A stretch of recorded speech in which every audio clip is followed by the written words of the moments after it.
मुझे ऐसा लगता है कि प्रशासन जबरदस्ती कर रहा है, जबरदस्ती वहां चिन्हित कर दिया, झंडियां लगा दी हैं जी।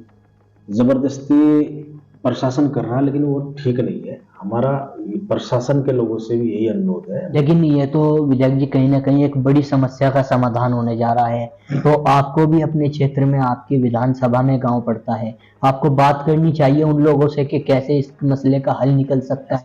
मुजफ्फरनगर के सांसद और केंद्रीय मंत्री डॉक्टर संजीव बालियान ने इन दिनों सबसे बड़ी समस्या किसानों के सामने जो आवारा पशुओं की आ रही थी, उस समस्या का समाधान करने के लिए पुरकाजी विधानसभा में एक गौशाला बनाने की तैयारी शुरू कर दी है। लेकिन अब उस गौशाला के बनने से दलित समाज के कुछ लोगों को परेशानियां आ रही हैं। किस तरह की परेशानियां हैं, हमारे साथ बात करने के लिए पूरे मामले पर पुरकाजी विधानसभा से गठबंधन के विधायक अनिल कुमार जी मौजूद हैं।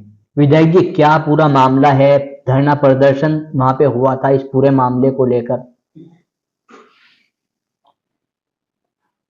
पुरकाजी में जो हमारे जनपद में माननीय मंत्री जी हैं डॉक्टर संजीव बालियान जी, कुछ दिन पूर्व उनके द्वारा घोषणा की गई थी कि पुरकाजी खादर में एक गांव पड़ता है मेघा चंदन, कि वहां वे काउ सेंचुरी बनाने का काम करें, बड़ी गौशाला जिसे कहते हैं, जिसमें ज्यादा गाय या आवारा पशु में रख सके। उनका मकसद है कि जो आवारा पशु है, जिनसे किसान परेशान है, मजदूर परेशान है, आम आदमी परेशान है, उनके लिए एक बड़ी गौशाला बनाने का उनका एक टारगेट है, प्रोग्राम है। वहां कुछ लोग विरोध कर रहे हैं, विशेषकर भूमिधर किसान, और दूसरा दलित समाज के 40 पट्टे हैं, वे लोग विरोध कर रहे हैं। उनका सवाल ये है, उनका विरोध ये नहीं है कि काउ सेंचुरी न बने। हम भी चाहते हैं भाई किसानों की समस्या का समाधान हो, आवारा पशु से किसानों को निजात मिले। हमारी पार्टी भी चाहते हैं, हम लोग भी चाहते हैं व्यक्तिगत रूप से, ना हमारा विरोध है उसके लिए। हमारा सिर्फ विरोध ये है, जो लोगों की डिमांड है, वहाँ जो लोगों की जो मांग है, वो मांग ये है कि जो ये काउ सेंचुरी जो बने वो सरकारी जमीन पर बने। वहां दलितों के 40 पट्टे हैं, किसानों की भूमिधर जमीन है, जिनका उनके पास बाकायदा उनके पास रिकॉर्ड है, लीगल रूप से पट्टे अलॉट हुए थे, लीगल रूप से ही भूमिधर किसान है, बेनामी की जमीन है, लगा उन पर स्टे भी है, कमिश्नरी से उनके स्टे भी हैं। तो हमारा ये कहना है, उस जमीन को छोड़ के 40 पट्टेदारों को और भूमिधारक किसानों की जमीनों को छोड़ के बाकी जो सरकारी जमीनों से बना ले, हमको दिक्कत थोड़ा ही है बनाने से। तो विधायक जी, क्या लगता है कि इन लोगों की जो जमीन है उसको जबरदस्ती लेने का कार्य हो रहा है? लग रहा है, मुझे ऐसा लगता है कि प्रशासन जबरदस्ती कर रहा है, जबरदस्ती वहां चिन्हित कर दिया, झंडियां लगा दी हैं जी, जबरदस्ती प्रशासन कर रहा है, लेकिन वो ठीक नहीं है। हमारा प्रशासन के लोगों से भी यही अनुरोध है, मंत्री से भी यही अनुरोध है भाई, क्योंकि उनके दलित समाज के गरीब लोग हैं, गरीब किसान हैं, किसानों के हित में ही आप ये काम कर रहे हो जी। लेकिन ऐसा तो नहीं, मान लो एक तरफ जो है हम किसान को जो है उसकी जमीन से दरकिनार कर देंगे, दलितों को उनकी जमीन से, उनकी जीविका से दरकिनार कर दोगे, और दूसरी तरफ एक राहत देने की कोशिश कर रहे हो, ये तो गलत बात होगी ना। लेकिन ये तो विधायक जी कहीं ना कहीं एक बड़ी समस्या का समाधान होने जा रहा है। तो आपको भी अपने क्षेत्र में, आपकी विधानसभा में गांव पड़ता है, आपको बात करनी चाहिए उन लोगों से कि कैसे इस मसले का हल निकल सकता है। समस्या बड़ी है, मैं मानता हूँ जी, पूरे प्रदेश की समस्या है जी, खाली ये मुजफ्फरनगर की समस्या नहीं। हम भी चाहते हैं निजात, गौशाला बने, काउ सेंचुरी बने जी, हमें कोई उससे ऐतराज नहीं है। मैंने आपको पहले भी कहा, कोई ऐतराज नहीं है, बड़ा सरकारी जमीन वहां बहुत बड़ी है जी। वहां एक कंपनी है जिसने बहुत बड़ा स्ट्रक्चर हजारों बीघे को खड़ा कर रखा जी, प्रशासन उसकी भी जांच करवावे जी। अगर प्रशासन इस बात को कह के कि दलितों के पट्टे जो है खोड़े में या श्रेणी 6 में आवंटित किए गए थे, श्रेणी 6 में अगर आवंटित हुए थे पट्टे, तो वो श्रेणी 6 में भी प्रशासन के द्वारा, सरकार के द्वारा आवंटित हुए थे उस समय, एक आदेश के कारण वो निरस्त हो गए। तो ऐसे तो खोड़े में ना पट्टा हो सकता, अगर वो निरस्त हुए तो बेनामी जो है, जिस बेनामी के आधार पे कंपनी ने अपना बहुत बड़ा स्ट्रक्चर वहां खड़ा किया है, तो वो बेनामी निरस्त होना चाहिए। वो भी जमीन सरकारी है, तो वहां बना ले, हमको दिक्कत थोड़ा है। वहां जमीन, इसके अलावा बहुत सारी जमीन है, वहां एक 800 बीघे जमीन इन्होंने चिन्हित की है। 800 में से हमारा जो विरोध है, मात्र लगभग 200-250 बीघे जमीन पे है, लगभग 100-150 बीघे पट्टे हैं, 100 बीघे से कुछ ज्यादा जो है किसानों की भूमिधर जमीन है। हमारा विरोध से 200-250 बीघे जमीन से है, पूरी जमीन पे नहीं है। आप 200-250 बीघे जमीन छोड़ के इसके अलावा जो शेष जमीन बची 500-600 बीघे उस पर जी बनाना, हमें कोई दिक्कत थोड़ा ही है। इस पूरे मामले को लेकर विजय जी, उन लोगों ने धरना भी दिया था, धरने पर वो बैठे थे, आप भी उसमें शामिल हुए थे। आपकी क्या वार्ता उन लोगों से हुई, कैसे इस समस्या का समाधान निकाला जा सकता है? ऐसा है, हम लोग जो है हमारे पूरे राष्ट्रीय लोकदल के लोग, हम जिलाधिकारी महोदय से मिले थे। जी इनसे जो पहले वाले हमारे डीएम साहब थे, जी जी हमने उनके सामने क्वेश्चन ये रखा था, जी तो उन्होंने तो यही कहा था भी वो विधायक जी वो निरस्त हो गए। जी निरस्त हो गए, ठीक है भाई, आप मानवता के नारे, इंसानियत के नाते हमें कुछ ना कुछ तो उन्हें उनके लिए समाधान करना पड़ेगा लोगों के लिए। हम जमीन तो नहीं छीन सकते ना किसी की। जो जमीन वहाँ एक्स्ट्रा पड़ी है उस पर आप बढ़ाना, यही हमने अनुरोध किया था प्रशासन के लोगों से। यही हमारा अनुरोध आज भी है। हमारा कोई विरोध नहीं है गौशाला से, जी न गौ सेंचुरी से विरोध है, न उनकी गौशाला से विरोध है। बड़े समस्या का समाधान हो, और प्रदेश स्तर पर एक ऐसी पॉलिसी बननी चाहिए, एक जी सरकार एक ऐसी पॉलिसी बनाए जी जो इन जो आवारा पशु है, जो खेतों में लगातार किसानों को नुकसान कर रहे हैं, जी सड़कों में घूम रहे, एक्सीडेंट हो रहे, लोग मर रहे हैं, जो किसान नहीं वो भी टकरा के मर रहा है, गाड़ी से टकरा रहे हैं, तो बहुत बड़ी समस्या है। इसका समाधान जो है व्यापक स्तर पे एक पॉलिसी बनाकर सरकार को, उत्तर प्रदेश सरकार को व्यापक स्तर पे एक बड़ी पॉलिसी बनानी चाहिए, और इसका समाधान किसान हित में और जो है जनहित में करना चाहिए। तो विदर्भ जी, ये तो हो गई बात जो गौशाला बनने जा रही थी उस पूरे मामले को लेकर। लेकिन इस समय मुजफ्फरनगर की राजनीति में दलितों का एक अलग ही तस्वीरें नजर आ रही हैं। अभी हाल ही में खतौली की विधानसभा में आपके गठबंधन के जो मदन भैया विधायक हैं, आजाद समाज पार्टी के चंद्रशेखर रावल हैं, और खतौली की जीत में दलितों का एक अहम रोल बताया जाता है। तो बताया नहीं जाता है। तो उसमें जैसे अभी मदन भैया और चंद्रशेखर जी वहां पे एक गांव में पहुंचे थे, उनके काफिले पर पथराव हुआ, कुछ गाड़ियां भी उनकी तोड़ी गई। आप इस पूरे घटनाक्रम को किस नजर से देखते हैं? देखो, ये खतौली का जो चुनाव हुआ, जी ये बड़ा अहम चुनाव था, और इसमें जैसे आपने दलित समाज की बात की, दलित समाज का इसमें बहुत अहम नहीं, बड़ा मुख्य रोल है।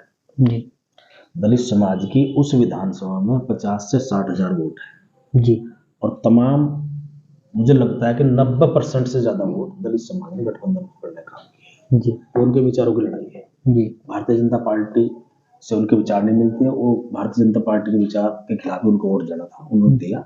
हम लोगों ने उन्हें समझाने की कोशिश की, हम लोग उन्हें जो सही बात थी उस बात को हमने अपने समाज के लोगों को समझाया, और उन लोगों की समझ में आई, उन्होंने वोट गठबंधन में काम करा है। जी दूसरा, जो घटना हुई थी भूपखेड़ी में, बाबा साहब की प्रतिमा क्षतिग्रस्त कर दी थी कुछ असामाजिक तत्वों ने, जिसकी जितनी निंदा की जाए उतनी कम है। किसी भी महापुरुष कोई भी हो, चाहे डॉक्टर भीमराव अम्बेडकर हो या कोई अन्य महापुरुष जितने भी हुए हैं हमारे देश के अंदर, उन्होंने देश के लिए, देश में एक बड़ा योगदान उनका रहा है हमेशा। उन्होंने सर्व समाज के लिए काम किया है। ऐसा नहीं बाबा साहब ने इस देश का संविधान जो बनाया वो खाली दलितों के लिए नहीं है। जी उस संविधान में सभी को बराबरी का दर्जा प्राप्त है, सभी को समानता का अधिकार है, सभी को अपनी बात रखने का अधिकार वो संविधान देता है। तो ये जो लोग सोचते हैं कि भाई डॉक्टर भीमराव अंबेडकर खाली दलितों का ही मसीहा है, दलितों का ही जो है महापुरुष है, ये गलत सोच है हमारी। इस सोच के दायरे से हमारे समाज को बाहर निकलना चाहिए। जी हमें सभी समाज के महापुरुषों का सम्मान करना चाहिए। महापुरुष कभी किसी व्यक्ति विशेष या व्यक्तिगत किसी समाज के नहीं होते, सबके होते हैं, पूरे देश के होते हैं। तो हमें सम्मान करना चाहिए। वो जो मूर्ति खंडित की गई वो गलत हुआ। उसके बाद भाई चंद्रशेखर और वहाँ के विधायक हमारी पार्टी के मदन भैया जी वहाँ गए थे। जी वहाँ उनके साथ कार्यक्रम के दौरान में जो घटना घटी, उन गाड़ियों को जो साथ में तोड़ फोड़ की, वो भी गलत की गई है। जी उसके पीछे जो भी असामाजिक तत्व है, प्रशासन को उन्हें चिन्हित करके उनके खिलाफ कार्रवाई करनी चाहिए। इन सब चीजों से सामाजिक जो ताना बाना है, जी जो हमारा भाईचारा है आपस का सभी समाज के लोगों में, जी वो उस पर कहीं ना कहीं प्रश्न चिन्ह लगता है। ऐसा नहीं होना चाहिए। विजय जी, इस घटनाक्रम के बाद वहां से कुछ जो दलित समाज के लोग हैं उनकी एक सोशल मीडिया पे वीडियो भी वायरल हुई। कुछ लोग पलायन करने की बात कर रहे थे। उन लोगों का कहना था कि जो ठाकुर समाज के लोग यहाँ पे रहते हैं वो हमें जो है दबाने की कोशिश करते हैं, हमें परेशान किया जाता है, और उस पूरे मामले को लेकर वो पलायन की बात कर रहे थे। नहीं, पलायन की बात आई थी हमारे सामने कि जो है कुछ लोग पलायन कर रहे हैं। हमने उसमें ये पलायन करने की आवश्यकता नहीं भाई, हम लोग संघर्ष करेंगे। जी हम सब लोग जो है गरीब समाज के लोग हैं, जी ये हम लोग को झेलना ही पड़ता है। लेकिन उसमें ऐसा नहीं है, मैंने ठाकुर समाज के लोगों का भी उसमें कुछ वक्तव्य सुने हैं, कुछ लोगों ने उस चीज को गलत माना है। हर पांचों उंगली एक जैसी नहीं है, जी और हमारे समाज कहीं पलायन करने वाला नहीं है। जी ये जनपद अपना है, वो गांव हमारा है, जी। देश हमारा है, हम काहे को पलायन करेंगे?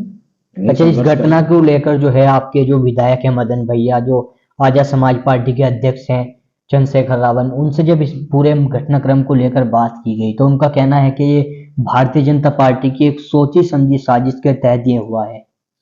ऐसा है, जब से भारतीय जनता पार्टी की सरकार आई है जी देश में या प्रदेश में, एक दूषित मानसिकता के जो तत्व हैं जी उनको मैं समझता हूँ कहीं ना कहीं उनको बढ़ावा मिला है। पता नहीं, मैं ये नहीं कहता मैं किसी की मैं पूरी पार्टी पर आक्षेप नहीं करता, लेकिन कुछ लोग हैं बीजेपी के जी जो इन सब चीजों को उन्हें करने में मजा आता है। जी गरीब आदमी का शोषण करना, उनको परेशान करना, उनके महापुरुषों का अपमान करना, जी ऐसा कुछ करने में शायद उन कुछ लोगों को मजा आता है।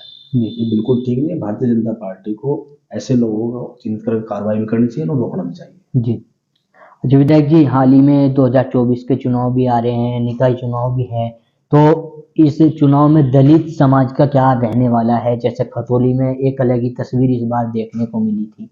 दलित समाज संविधान बचाने के लिए वोट करेगा, जी अपने रिजर्वेशन को, अपने आरक्षण को बचाने के लिए काम करेगा, जी अपने आत्मसम्मान को बचाने के लिए काम करेगा। जी अब ये समझ लो कि आप कि दलितों का हित कहाँ है, जी वो खुद जानते हैं इस बात को। 4 बार ये समाज सत्ता में रह चुका, जी इन्हें पता है सत्ता क्या चीज होती है, जी कहाँ से लाभ होता है, कहाँ से नुकसान होता है, इन सब चीजों का पता है। आज इन्हें ये भी पता है कि भारतीय जनता पार्टी की सरकार में इनका कितना बड़ा नुकसान हो रहा है, जी चाहे वो रिजर्वेशन को लेकर हो, चाहे संविधान को लेकर हो। बड़े बड़े नेता भारतीय जनता पार्टी को लगातार यही बयान करते हैं कि हम तो संविधान बदलने के लिए आते हैं, हम संविधान को कोई समीक्षा करने के लिए सरकार में आए हैं। जी तो इन चीजों को दलित समाज कतई बर्दाश्त नहीं करता। जी।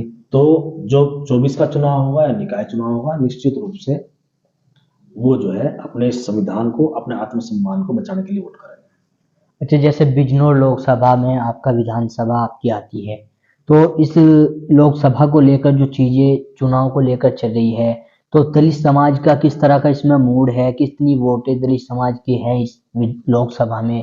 आप लगातार चुनाव लड़ाते हो लोकसभा में, जो भी यहाँ पे चुनाव लड़ने के लिए आता है, तो किस तरह की समस्याएं हैं जिनको देखते हुए यहाँ पे चुनाव इस बार होना चाहिए? सीधा सीधा चुनाव गठबंधन का भारतीय जनता पार्टी का होना। जी जैसे खतौली चुनाव में दलित समाज का अहम रोल रहा जीतने में, जी ऐसे ही बिजनौर लोकसभा हो, मुजफ्फरनगर हो, कैराना हो, जी या पूरे प्रदेश की हम बात कर लें, जी जो ये हमारा एक दलित समाज है। दलित समाज में बहुत सारी कैटेगरी है, जी विशेषकर जाटव जो समाज है, जो हमारा अनुसूचित जाति है, चमार समाज है, जी ये 2 समाज ऐसे हैं जो बहुजन समाज पार्टी का बेस वोट माने जाते हैं। जी कुछ भी हो, मान लो बसपा का वोट बैंक कम हुआ है, जी 22 से वो 12 पाई है, जी लेकिन 13% इस प्रदेश के अंदर दलित जाटव समाज है, जाटव समाज जी 13% वोट है, वो उनका आज भी स्थायी है। जी लेकिन वो वोट बहुत जागरूक वोट बैंक है, जी जागरूक वोट बैंक है वो। उसे जब ये लगेगा कि बहन जी का प्रत्याशी नहीं जीत रहा, जी चलो खतौली में तो बहन जी का प्रत्याशी नहीं था, जी लेकिन भविष्य में जब बहन जी का भी प्रत्याशी फील्ड में होगा, लोकसभा में होगा या निकाय चुनाव में होगा, अगर उन्हें लगेगा कि उनका अपना प्रत्याशी कहीं लाइट फाइट में है, तो हो सकता है उसको वोट दे देगा।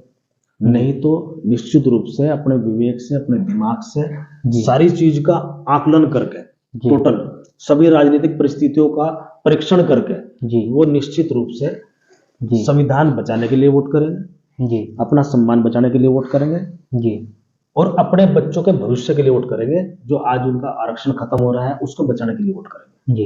जो जीतेगा, जो बीजेपी को हराएगा उसको वोट करेंगे। लेकिन विधायक जी, चंद्रशेखर रावत जी ने खतौली में जब चुनाव हो रहे थे तो उनका कहना था कि भाई चुनाव के समय तो हम लोग वादा कर लेते हैं, लेकिन आप लोगों को न जाने क्या हो जाता है। आप लोग कहते हैं कि हम तो हिंदू हैं, जाति से हटके आप हिंदू की बात करने लगते हैं और भारतीय जनता पार्टी को वोट कर देते हो। नहीं, बीजेपी को हमारा समाज वोट नहीं करता। जी व्यक्तिगत रूप से कोई मान लो भारतीय जनता पार्टी में कोई काम कर रहा है, कोई पदाधिकारी है, वो अपने सगे संबंधी हो यार दोस्तों डरवा दे, जी लेकिन इतिहास गवाह है, जी आप सारे आंकड़े उठा कर देख लो, जी जो ये बहुजन समाज है, विशेषकर दलित समाज जो है, ये बीजेपी को वोट नहीं करता। विधायक जी, जैसे इस बार आप लोग गठबंधन के मुजफ्फरनगर में भी आप 4 से 5 विधायक हो गए हो, शामली में भी आपके विधायक हैं, तो इस बार कहीं ना कहीं शामली मुजफ्फरनगर पे एक अलग ही निगाहें बनी हुई हैं कि भाई वहाँ पे लोक दल के विधायक हैं। जिस तरह से लोक दल का वजूद खत्म होता जा रहा था, अब जिस तरह से लोक दल के लोग यहाँ पे देखे जा रहे हैं, लोक दल बढ़ोतरी की तरफ यहाँ पे है, तो लोकसभा चुनाव में इसका कितना लाभ मिलने वाला है? आपके सामने एक खुला चैलेंज है, जिस तरह से 9 विधायक होते हुए भी आप लोगों के सामने मुजफ्फरनगर लोकसभा भी आती है, बिजनौर लोकसभा भी है। निश्चित रूप से हम लोग जो है, जब लोकसभा का चुनाव होगा, जी बेहतर रिजल्ट हमारा होगा, जी अधिक से अधिक सांसद हमारे जीतेंगे। गठबंधन हमारा कमजोर नहीं है। मुजफ्फरनगर में भी आप जनपद मुजफ्फरनगर लोकसभा में देख लो, अधिकतर सीटों पे आज हमारे 4 एमएलए वहाँ वो जीत का है। जी 4 विधानसभाओं में हमारा वोट बैंक भी ज्यादा है जी जनपद खाली मुजफ्फरनगर सीटों को छोड़ के। जी लेकिन जब वहाँ चुनाव होगा, वहाँ भी हम प्लस होंगे, जी मुजफ्फरनगर भी जीतेंगे, हम बिजनौर भी जीतेंगे, तमाम सभी सीटों पे अच्छा फाइट करेंगे, बहुत अच्छा, जी। और निश्चित रूप से बहुत बढ़िया रिजल्ट इस बार रहेगा गठबंधन का। विधायक जी, ने तो तमाम राजनीतिक बातें हो गई, अब हम आपकी विधानसभा की बात कर लेते हैं। लगभग तीसरी बार आप विधायक बने हैं और लगभग 1 साल का समय होने जा रहा है, तो क्षेत्र में आपने क्या देखा? जैसे पिछली बार जो आपके भारतीय जनता पार्टी के खाते में सीट चली गई थी, तो क्या कमियां लगी आपको कि 5 सालों में ये चीजें गलत हो गई हैं? तो आपने किस तरह से अभी तक का कार्य किया है और आगे की क्या योजनाएं तैयार की है? देखो, पिछले 5 साल गैप रहा, जी बीजेपी की सरकार जी पहले भी थी, आज भी है, जी लेकिन जो बीजेपी ने के लोगों ने उस समाज के लिए काम नहीं किया, जी चाहे वो अल्पसंख्यक हो या दलित समाज हो, इनके लिए कोई काम नहीं किया। जी उन्होंने अपने वोट बैंक के लिए काम किया मात्र। जी आज मैं एमएलए हूँ उस सीट से, जी मैं 10 साल पहले भी रहा, मैंने 10 साल पहले भी सर्व समाज के लिए काम किया, आज मैं सर्व समाज के लिए काम कर रहा हूँ। जी मेरे लिए सब बराबर है, जी मैं आज सभी समाज के लिए काम कर रहा हूँ, जी चाहे विकास की बात हो या मान सम्मान की बात। सब लोग दुख में सुख में शामिल रहता हूँ, शादी ब्याह में शामिल रहता हूँ, जी मतलब सर्व समाज को एक आंख से देखने का मैं काम करता हूँ। उसी रूप में मैं विकास के रूप में भी, जी जो हमारी विधानसभा की प्रमुख समस्याएं हैं, जी खादर क्षेत्र में बांध की समस्या है, उसके लिए हम लड़ाई लड़ रहे हैं, संघर्ष कर रहे हैं। जी मुख्यमंत्री जी से भी हम मिले थे, उन्होंने आश्वासन भी हमें दिया है, जी ठीक है। धमाका फोड़ता हुआ हमारे प्रयास से हमने विधानसभा उठाने का काम किया तो बढ़ गया है। जी इसके अलावा डिपो है, एक स्थायी डिपो के लिए भी हम सरकार से लड़ाई लड़ रहे हैं। निश्चित रूप से मुझे लगता है कि हमारे कारखानों में वो बनेगा। जी एक तो सड़कें हैं मेन, जैसे हमारे मदीना चौक से रोड की चुंगत की सड़क है, इसके लिए मैं प्रयास कर रहा हूँ, सरकार से हमें पैसा मिल जाए ताकि ये बड़ी समस्या है समाधान हो जाए। शेरपुर का रास्ता है, संपर्क मार्ग है, वो भी बड़े बजट का काम हो रहा है, उसके लिए भी लगातार हम लोग लिखा पढ़ी कर रहे हैं, सरकार से अनुरोध कर रहे हैं हमें सब पैसा मिल जाए। अधिक से अधिक जितने भी काम जनहित के हम कर सकते हो, अधिक से अधिक काम करने की कोशिश करेंगे।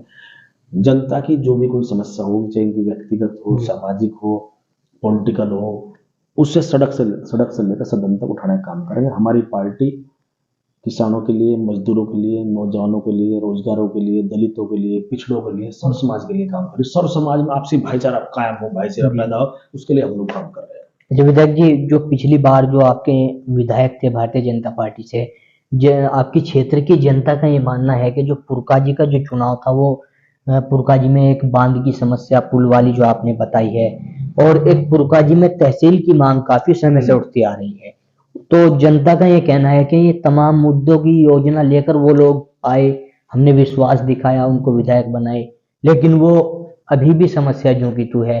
तो अब आपका कार्यकाल शुरू हो गया है, तो आप क्या कहना चाहोगे क्षेत्र की जनता को? क्या इस समस्या से आपके कार्यकाल में इस समस्या का समाधान कुछ हो सकता है?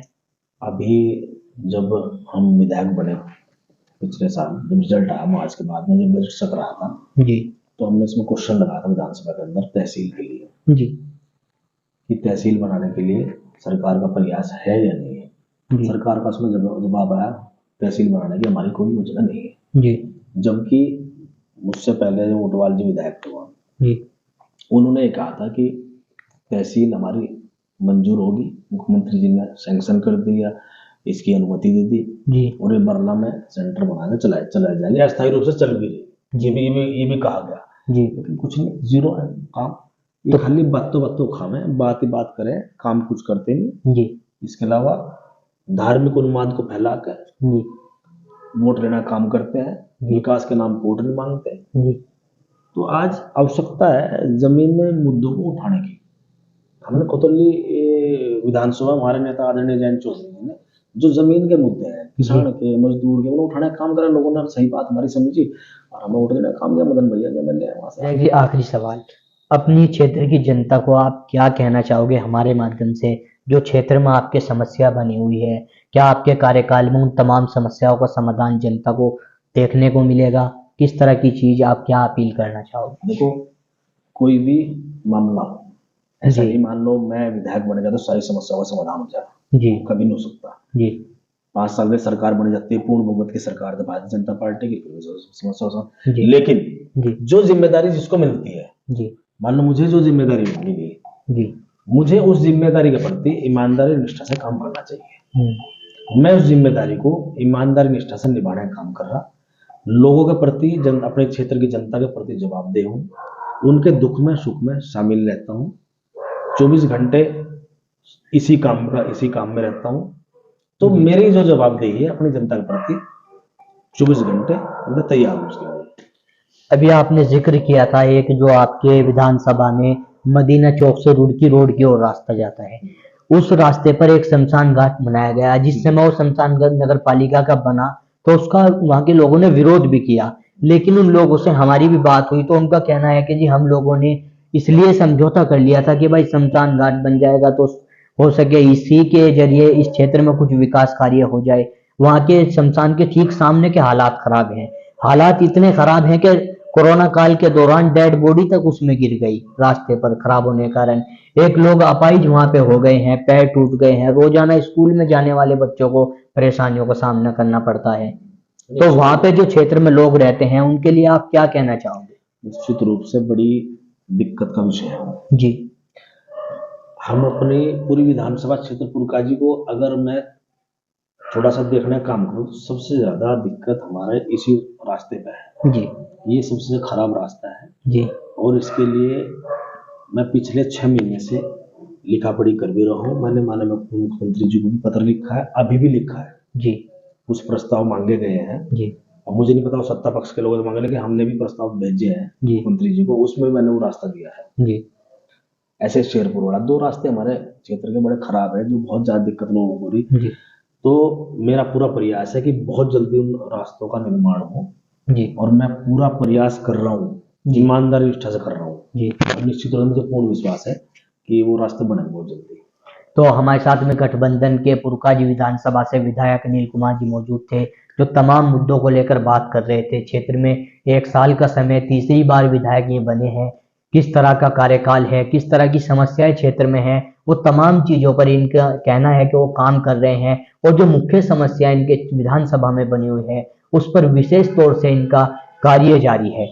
अब देखने वाली बात होगी किस तरह से विधायक जी के कार्यकाल में इन समस्याओं का समाधान होता है। जिस तरह की समस्या इन्होंने भी बताई हैं और समाधान के जो इन्होंने तरीका हमको बताया है कि किस तरह से सरकार से अपने विधानसभा में विकास कार्य कराने के लिए जद्दोजहद कर रहे हैं और इन तमाम चीजों का लाभ 2024 के चुनाव में, निकाय चुनाव में किस तरह से इनको इन तमाम चीजों का लाभ मिलता है। मैं अपने सहयोगी सुधीर चौधरी के साथ Tanveer Malik, India plus news, Muzaffarnagar. India plus news, सिर्फ वही जो सही।